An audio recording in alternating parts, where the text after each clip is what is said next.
Graça e a paz do Senhor, mulheres de joelhos, ministério encorajando mulheres, amém? Para mim é motivo de muita honra e alegria estar aqui podendo compartilhar um pouquinho do que a palavra do Senhor tem a nos dizer. Eu me chamo Anne, eu sou de Brasília e eu fui uma das mulheres escolhidas para estar trazendo a explanação de um dos provérbios, né? Durante essa campanha tão abençoada e direcionada por Deus. Eu queria te convidar a fazer uma oração e desde já agradecer ricamente pela oportunidade concedida pela Ana e as demais administradoras, Bel, Rose, Mônica, que apesar de não estar no grupo, é alguém que a gente sabe que é muito querida entre nós, a Dilamar, todas vocês, eu queria realmente agradecer a oportunidade em nome de Jesus, amém? Queria te convidar a fazer uma oração. Senhor, em nome de Jesus Cristo, nós te convidamos a tomar o primeiro lugar das nossas vidas, a conduzir a tudo aquilo que nós formos falar, que não sejamos nós, mas seja o Teu Espírito Santo a direcionar as nossas palavras, em nome de Jesus Cristo. Que o Senhor possa adentrar o coração de cada mulher que estiver ouvindo essas palavras, que o Senhor, em nome de Jesus Cristo, possa tocar verdadeiramente na vida de cada mulher, que não sejamos nós, mas que seja a Tua infinita misericórdia a falar através dos nossos lábios, em nome de Jesus. Amém? Vamos ler Provérbios 15, a partir do versos 1. Amém? Diz assim a palavra do Senhor. A resposta branda desvia o furor, mas a palavra dura suscita a ira. A língua dos sábios adorna a sabedoria, mas a boca dos tolos derrama a astutícia. Os olhos do Senhor estão em todo lugar, contemplando os maus e os bons. A língua benigna é a árvore de vida, mas a perversidade nela deprime o espírito. O tolo despreza a instrução de seu pai, mas o que observa a repreensão se arrependerá. Desculpa. O que observa a repreensão se haverá prudentemente. Na casa dos justos há um grande tesouro, mas nos ganhos dos ímpios há perturbação. Os lábios dos sábios derramam o conhecimento, mas o coração dos tolos não faz assim. O sacrifício dos ímpios é abominável ao Senhor, mas a oração dos retos é o seu contentamento. O coração do ímpio é abominável ao Senhor, mas ao que segue a justiça ele ama. Correção severa há para o que deixa a vereda, e o que odeia a repreensão morrerá. O inferno é a perdição, e a perdição estão perante o Senhor. Quanto mais os corações dos filhos dos homens. O escarnecedor não ama aquele que o repreende, nem chegará aos sábios. O coração alegre formoseia o rosto, mas pela dor do coração o espírito se abate. O coração entendido buscará o conhecimento, mas a boca dos tolos se apacentará na estultícia. Todos os dias do oprimido são maus, mas o coração alegre é um banquete contínuo. Melhor é o pouco com o temor do Senhor do que um grande tesouro onde há inquietação. Melhor é a comida de hortaliças onde há amor do que o boi cevado e com ele o ódio. O homem iracundo suscita contendas, mas o longâmino apaziguará a luta. O caminho do preguiçoso é cercado de espinhos, mas a vereda dos retos é bem aplanada. O filho sábio alegra seu pai, mas o homem insensato despreza sua mãe. A estultícia é a alegria para o que carece de entendimento, mas o homem entendido anda retamente. Quando não há conselhos, os planos se dispersam, mas havendo muitos conselheiros, eles se firmam. O homem se alegra em responder bem, e quão boa é a palavra dita ao seu tempo. Para o entendido, o caminho da vida leva para cima, para que se desvie do inferno embaixo. O Senhor desarraiga a casa dos soberbos, mas estabelece o termo da viúva. Abomináveis são para o Senhor os pensamentos do mal, mas as palavras dos puros são aprazíveis. O que agir com avareza perturba sua casa, mas o que odeia presentes viverá. O coração do justo medita onde há de responder, mas a boca dos ímpios jorra coisas más. O Senhor está longe dos ímpios, mas a oração dos justos escutará. A luz dos olhos alegra o coração. A boa notícia fortalece os ossos. Os ouvidos que atendem à repreensão da vida farão a sua morada no meio dos sábios. O que rejeita a instrução menospreza a própria alma, mas o que escuta a repreensão adquire entendimento. O temor do Senhor é a instrução da sabedoria, e precedendo a honra vai a humildade. Amém, amadas? A versão que eu escolhi é uma versão Almeida, né? Tradução Almeida, bem tradicional mesmo. E o que me chama a atenção aqui na explanação desse provérbios é que ele traz exatamente os nossos sentidos, né? Ele vai esmiuçando os nossos lábios, os nossos ouvidos, os nossos olhos e o nosso coração. Tudo aquilo que deve acontecer para que a gente tenha uma vida plena no Senhor. E já no versículo 1, começando, ele fala um versículo que mais me impactou quando eu peguei e vi o que eu tinha para explanar, quando saiu o sorteio, eu falei, meu Deus, o Senhor quer falar algo aqui. Foi algo em que eu fui e venho sendo testada, né? A resposta branda desvia o furor, mas a palavra dura suscita a ira. E eu falei, Senhor, algo o Senhor quer falar comigo aqui através desse verso. E foi o verso que mais me impactou, verdadeiramente. E a palavra do Senhor diz lá em Salmos 39, versos 1, o seguinte: eu disse, vigiarei a minha conduta e não pecarei em palavras, porém mordaça em minha boca enquanto os ímpios estiverem na minha presença. Enquanto os ímpios estiverem em minha presença. Nós sabemos que como cristãs, nós temos um desafio enorme, né? Porque tudo que a gente fala é mais avaliado. Quando você diz assim, eu sou crente, você diz, eu sou cristã, e as pessoas costumam deixar isso escapar pelos jargões, né? Misericórdia, o sangue de Jesus tem poder, está repreendido, né? A gíria do crente. E ele fala da importância da gente vigiar as nossas palavras, principalmente na presença dos ímpios, porque nós somos exemplo, nós somos boca de Deus na terra, mas nós não podemos ser simplesmente por jargões, por palavras jogadas de qualquer forma. Nós temos que ser verdadeiramente nas nossas atitudes, no nosso caráter, né? E ele diz aqui que quando ele está na presença dos ímpios, né, ele coloca uma mordaça na boca. E quão difícil é a gente às vezes segurar as nossas palavras, né? Dentro da nossa casa, com os nossos filhos, com seu esposo, com a sua mãe, com seu colega de trabalho. Nós somos todos os dias tentados, né, pelo mundo, a desviar o furor e a ira, né, pela nossa resposta branda. Será que a gente tem tido uma resposta branda? Uma palavra que apazigua, sabe? A mesma palavra que Jesus usou para acalmar o mar quando aqueles discípulos se encontravam no meio da tempestade. Aleluia. Quando aqueles discípulos estavam aflitos, Jesus apenas com uma palavra ele acalmou o mar. Será que as nossas palavras acalmam o mar? É algo que nos traz reflexão. Em Mateus 12:36 também diz assim que, mas eu vos digo que toda palavra ociosa que os homens disserem, vão te dar conta no dia do juízo. Então a palavra ociosa, a palavra maldita ao seu tempo, a gente também vai prestar contas disso, né, diante do Senhor. Então por isso é importante, né? O que ele diz de língua e palavra nesse capítulo é algo que impactou muito meu coração, né? No verso 2 ele diz que a língua do sábio adorna a sabedoria, mas a boca dos tolos derruba a astutícia, a arrogância. E Efésios 4:29 diz que não saia da vossa boca nenhuma palavra torpe, mas só a que for boa para promover a edificação, para que dê graça aos que a ouvem. Então, assim, olha a importância que as nossas palavras têm no reino espiritual. Olha a importância que tudo isso tem, né? Da gente dizer a palavra ao seu tempo, né? É como um fruto regado, né? Vai florescer, vai alimentar. Mas nós temos que, antes de tudo, vigiar, né? Nós não podemos sair dizendo qualquer palavra lançada ao vento de qualquer forma. Nós temos, graças a Deus, a possibilidade de pensar antes de dizer qualquer coisa.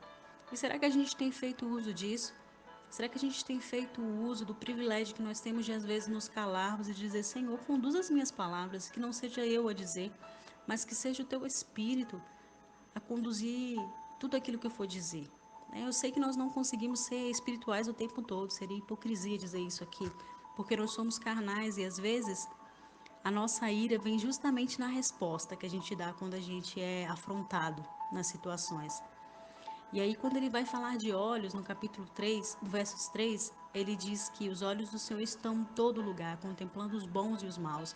Deus, ele não contempla simplesmente aqueles que o buscam, que o adoram, porque o amor de Deus, ele é enorme, né? O amor de Deus é lindo. Ele ama o pecador também. Então, ele não olha simplesmente para as minhas e as suas atitudes. Ele olha para aquela pessoa que você tem apresentado em oração e muitas vezes você diz: Senhor, eu não consigo ver mudança na vida dessa pessoa, eu não consigo entender porque essa pessoa é assim, porque ela é ruim, porque ela é arrogante, porque ela me fere. Deus está contemplando essa pessoa também. Da mesma forma que ele te contempla e ele age com justiça. É o que diz o Salmos 9, versos 8. Ele mesmo julga o mundo com justiça, governa os povos em retidão. Então, muitas vezes nós achamos que nós somos injustiçados em algumas coisas porque parece que Deus não está vendo aquela pessoa que está nos ferindo, que está nos agredindo, que está nos perseguindo, mas Deus, ele contempla todos, né? E a gente com certeza vai prestar contas diante do Senhor de todas as nossas obras, sejam elas boas, sejam elas más. Outra coisa que me chamou a atenção no verso 5 é que o tolo despreza a instrução de seu pai, mas o que observa a repreensão se haverá prudentemente. Quantos de nós gostamos de ser repreendidos? Ninguém, né? Às vezes a gente se sente constrangido quando nós somos chamados à repreensão pelo nosso pastor, pela nossa liderança, é, pelo nosso chefe mesmo no serviço, pela nossa família. Ninguém gosta de ser chamado a atenção, mas ele diz aqui que aquele que observa a repreensão se haverá prudentemente, será uma pessoa prudente, ou seja, ela, por ter sido repreendida, vai analisar melhor tudo aquilo que ela for fazer. O que diz João 14, versos 23 e 24 é que se alguém me ama, obedecerá a minha palavra. Meu Pai o amará, nós viveremos e ele e a ele faremos morada nele. Aquele que não me ama não obedece às minhas palavras. Estas palavras que vocês estão ouvindo não são minhas, são do meu Pai que me enviou. Foi algo que Jesus disse, que quem ama a Deus obedece à palavra de Deus. Não adianta dizer que eu amo o Senhor, não adianta dizer que eu adoro, que eu louvo o Senhor, sendo que as minhas atitudes não são de obediência, né? Dizem aí algumas pessoas que o ABCD do cristão é obedecer. E verdadeiramente porque obedecer a palavra de Deus, né? E seguir os preceitos é algo que trará prudência às nossas vidas. Ou seja, a gente vai agir com muito mais sensatez se a gente pensar, se a gente for prudente antes de fazer e de falar e de olhar qualquer coisa, né? Por isso que me chama a atenção aqui esse capítulo, né? Outra coisa que me chama a atenção no versos 18 é que o homem iracundo, ele suscita contendas, ou seja, aquela pessoa que não desvia os lábios de falar o que não deve, ela é uma pessoa que geralmente suscita contendas, e realmente, sabe aquela palavra apaziguadora, de quando a pessoa vem com 10 pedras na mão e você com uma palavra desvia o furor dela? Então, o verso 18 diz assim: o homem iracundo suscita contenda, mas o longânimo, que é um fruto do Espírito, a longanimidade, apaziguará a luta. Então, que a gente, Eclesiastes 7:9 diz: não permita que a ira domine e depresse o seu espírito, pois a ira se aloja no íntimo dos tolos. Então, a pessoa tola é uma pessoa que geralmente vive irada, né? Toda palavra vai ser rebatida, tudo que for dito ela vai querer resolver na força da mão dela, né? E Deus não nos convida a isso, Ele nos convida à longanimidade, desviar o furor e a ira. Amém? Continuando, como eu disse, esse capítulo fala de lábios, boca, ouvidos, coração, olhos. E o que diz a palavra do Senhor no versos 30 acerca de olhos é que a luz dos olhos alegra o coração e a boa notícia fortalece os ossos. E muitas vezes nós somos realmente guiados pelas nossas circunstâncias visuais, né? Quantos de nós não nos entristecemos por aquilo que vemos, né? E às vezes Deus ele nos poupa de vermos coisas que nos entristecem, mas pela nossa ansiedade, né? Por querer saber o que está acontecendo quando é proteção para os nossos olhos e para os nossos ouvidos. Eu costumo dizer, Senhor, protege os meus olhos, os meus ouvidos daquilo que não vai me edificar, daquilo que não vai me trazer bênção, daquilo que não vai fortalecer a minha vida. E ele diz que a luz dos olhos alegra o coração, a boa notícia fortalece os ossos. Mas quando a gente busca as circunstâncias visuais que nos entristecem, a primeira coisa que a gente faz é se abater. Quantos de nós aqui, muitas vezes, não trazemos no grupo situações que nos entristecem pelo que vimos, né? Quando o Senhor, na verdade, nem queria que a gente tivesse acesso àquela informação, mas a gente vai na rede social, a gente procura informações e situações para nos entristecer. Mateus 6, 22 diz que os olhos são a lâmpada do corpo. Portanto, se os teus olhos forem bons, todo o teu corpo será pleno de luz.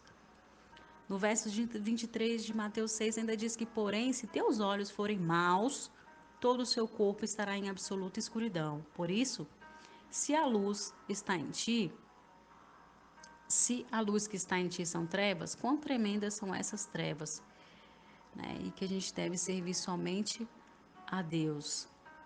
Então, os nossos olhos, eles são realmente provedores de tranquilidade. Quando a gente olha para a circunstância e mesmo nos entristecendo, a gente entende que é um Deus que cuida de nós, que é um Deus que está zelando por tudo aquilo que nós temos temido, né?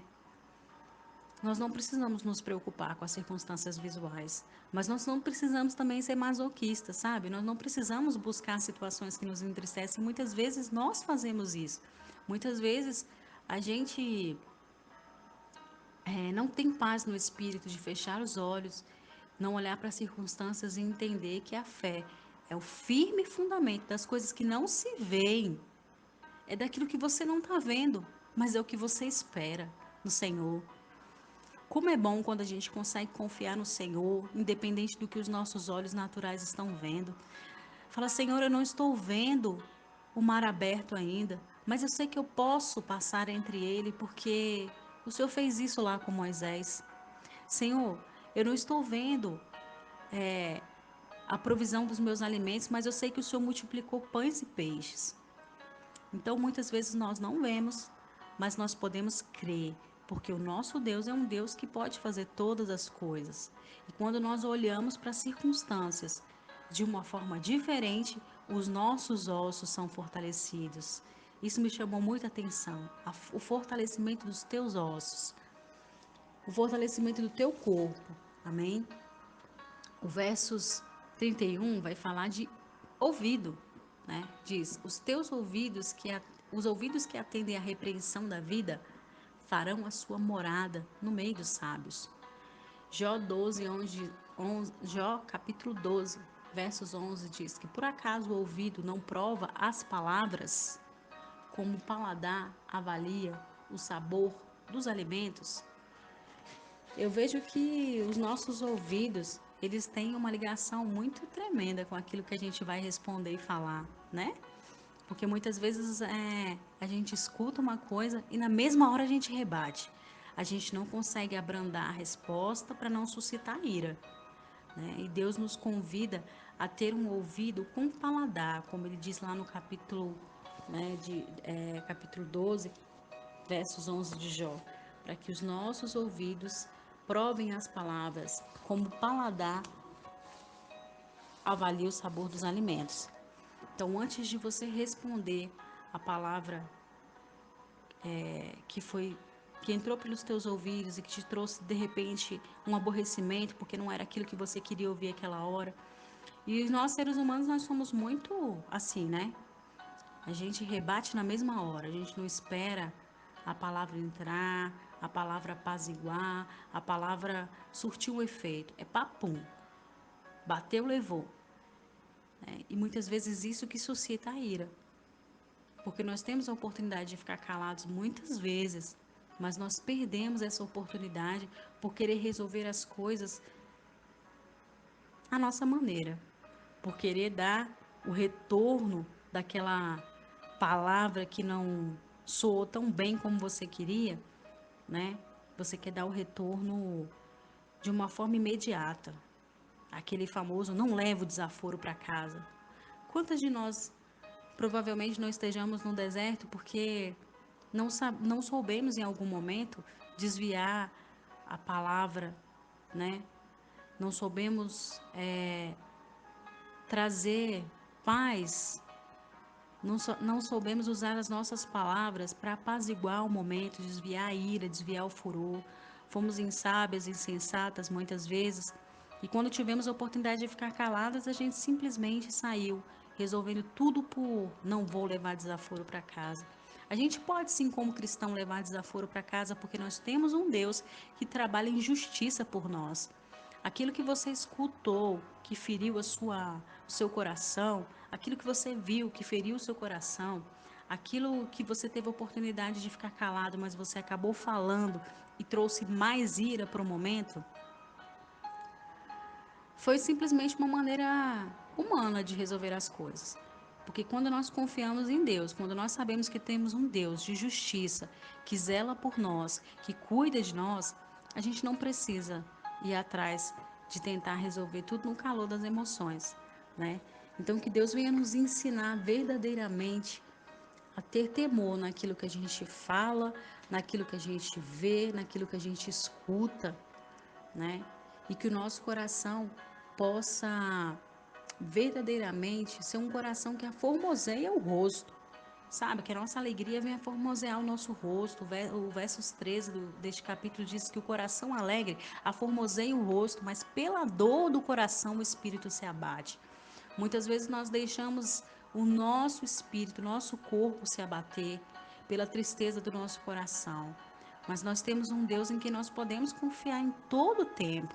Um Deus que jamais vai nos desamparar quando nós estivermos tristes. O mundo pode simplesmente virar as costas para você várias vezes, mas Deus, ele sempre vai estar ao seu lado para aquilo que você precisar. Ele nunca vai te deixar. Amém? Então, tente trazer alegria para formosear o teu rosto. Sabe aquele dia que você acorda chateado, entristecido, que você fica contabilizando anos e meses e etc, e etc, e aniversário de deserto? Não deixa isso abater o teu espírito. Não deixa essa circunstância entristecer o seu coração. Mas confia no Senhor que no tempo certo Ele vai fazer todas as coisas acontecerem. Amém? O versos 33 diz assim: o temor do Senhor é a instrução da sabedoria, e precedendo a honra, vai a humildade. Amém? O capítulo 14, 21 de João diz que quem tem os meus mandamentos e lhes obedece, esse é o que me ama. Aquele que me ama será amado por meu Pai, e eu também amarei e me revelarei a ele. Amém? Então, não adianta simplesmente a gente ler a Bíblia por hábito, se a gente não praticar e não obedecer os mandamentos do Senhor, porque a palavra do Senhor diz que aquele que ama é o que obedece os mandamentos, né? E eu tenho certeza que esse capítulo veio para nos ensinar muitas coisas acerca daquilo que falamos e dizemos. Eu tenho certeza que Deus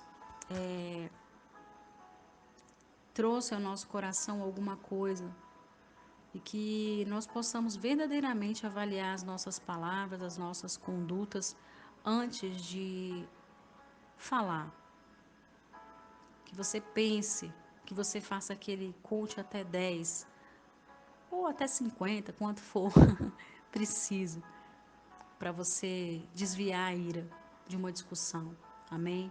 que você obedeça os mandamentos do Senhor, que você, em nome de Jesus Cristo, possa ser longânimo, apaziguador, que Deus te faça não simplesmente um crente que anda com a Bíblia debaixo do braço, que fala jargão, mas que você possa, em nome de Jesus Cristo, pelas tuas atitudes, palavras, olhos, ouvidos, obediência aos mandamentos, pela formosura do teu rosto, pela formosura do rosto de um crente que tem o caráter forjado em Deus, que tem a confiança de que Deus pode trazer a justiça no tempo certo, que você possa, em nome de Jesus Cristo, receber essa palavra, amém?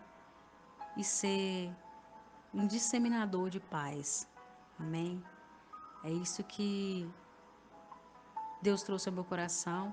É um capítulo muito extenso e tem tantos ensinamentos que eu acho que nós poderíamos ficar falando aqui por muitas horas, amém? Mas foi isso que Deus ministrou ao meu coração e eu queria deixar aqui para vocês, amém? Fiquem na paz do Senhor e mais uma vez, muito obrigada pela oportunidade.